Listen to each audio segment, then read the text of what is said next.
time, there was a Dutch band. Turns out not the best of Dutch bands, and never turned out to be that famous. But there was a Dutch band, and they were visiting Clockton, and they had a photographer with them who was covering them for one of the music magazines, and they thought, this is fantastic. We've got the authentic little Scottish kids running about.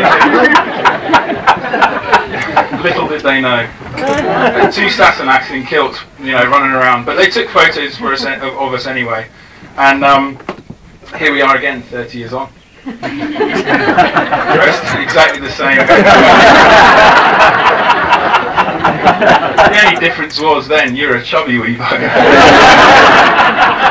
It's the only time in our entire lives that I look better than he did.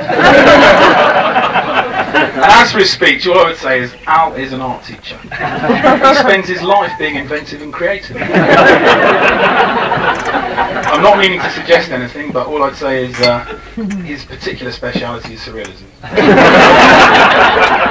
So just bear that.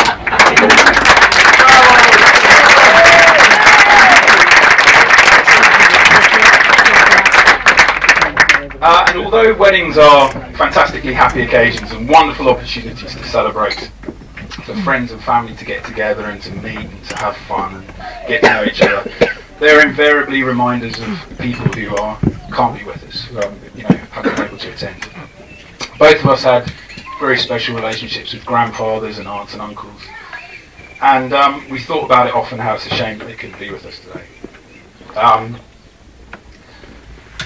In particular, we have a couple of close relatives that have died quite recently that we both have been keen participants in today. They've revelled in the party and have had a great, rare old time.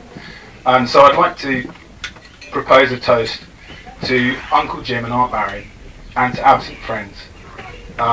We know that they're obviously looking at us shining down and smiling on us today because we've been blessed with some fabulous weather. But a small toast to absent friends. Absent friends. Absent friends.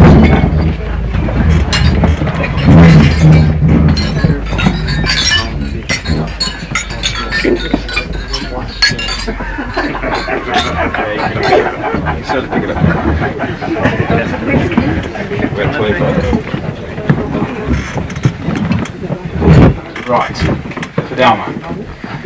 Mrs. Deary.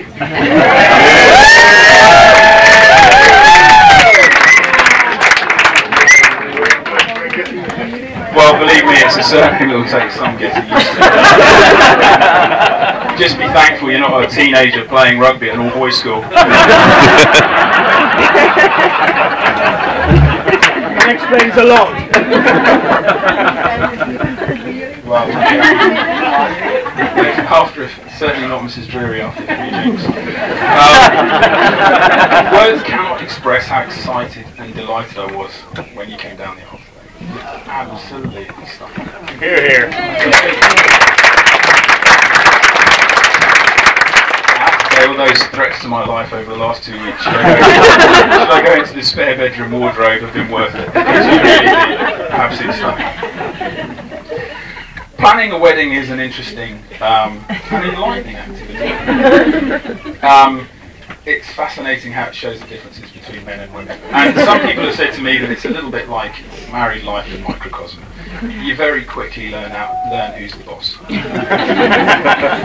and who's in charge. And there was no shortage of advice from married members of my gender and friends who have gone through the experience. And all sorts of pearls of wisdom, how, when, and exactly in what tone of voice you should say, yes, that's a great idea. Or when tactically you should have an opinion so that you can concede it to get something else that you want down the line. And despite having all these wonderful pearls of wisdom, and despite being trained as a lawyer, I made some pretty blinding howlers. For example, I can confirm that you should definitely not say, when asked your opinion, I don't know, a vase is just a vase.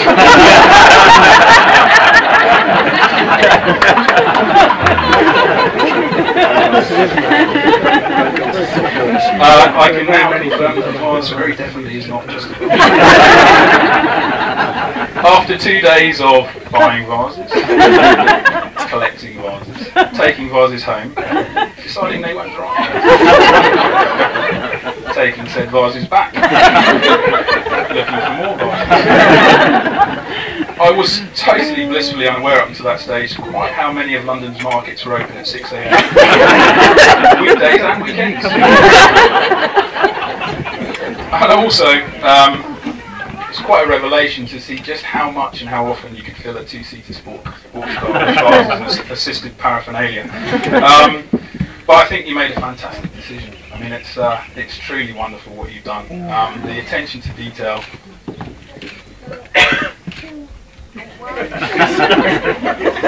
It's very good. Okay. Somebody's put her up to this, right? She's got a cut of the winnings, hasn't she? You said as many Smarties as you beat tomorrow. And as some of you know, Fidelma's capacity for creative and inventive thinking is, well, boundless. Although this has turned out to be quite a traditional Scottish affair, it threatened to take several interesting turns. Not least when egged on by my father. At one point the speeches were going to be between the bucking bronco and the full game of bingo.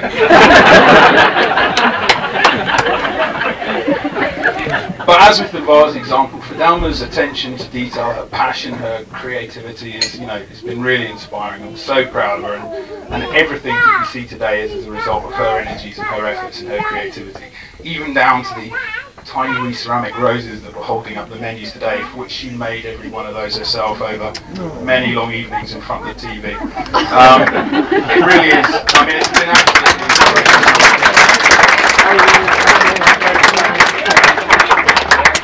For everyone who knows me, you know that I have a tendency to perfection that some have rather unfairly called pedantry. My very occasional ability to get overexcited, which again some people unfairly term getting stressed. And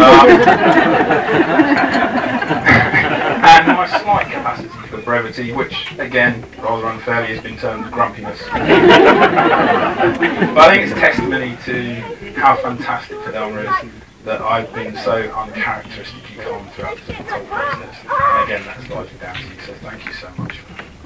When we first met together, we were working at Reuters, and it was a very dull city pub affair where we were supposed to be meeting new teams that were coming together in one of the million reorganisations that Reuters has. And I was stood there just having a chat, and some regularly inane chat to somebody, and all of a sudden, in walks Fidelma. Wallop, there she was. Absolutely turned my head. I was taken away. And from that moment on, I conspired to try and get to know her. And it was, well, in a way it was useful that she sat between me and the toilets. And it wasn't until sometime after that I sort of, realised she might have been worried that I had an incontinence problem. But things progressed as I hoped, very much to my relief. We got to know each other, and as I got to know her, I got to know about her generosity of spirit. I got to know about the patience that she has, the great wisdom that she has, her fantastic and enormous passion, her fierce protective loyalty for her friends and family, and above all else, the fun and excitement that she brings to everyone around her, and particularly to me. I know that I have that to look forward to for the rest of my life. And so, to be honest with you, getting married is really quite a selfish affair. Because you make me a better person.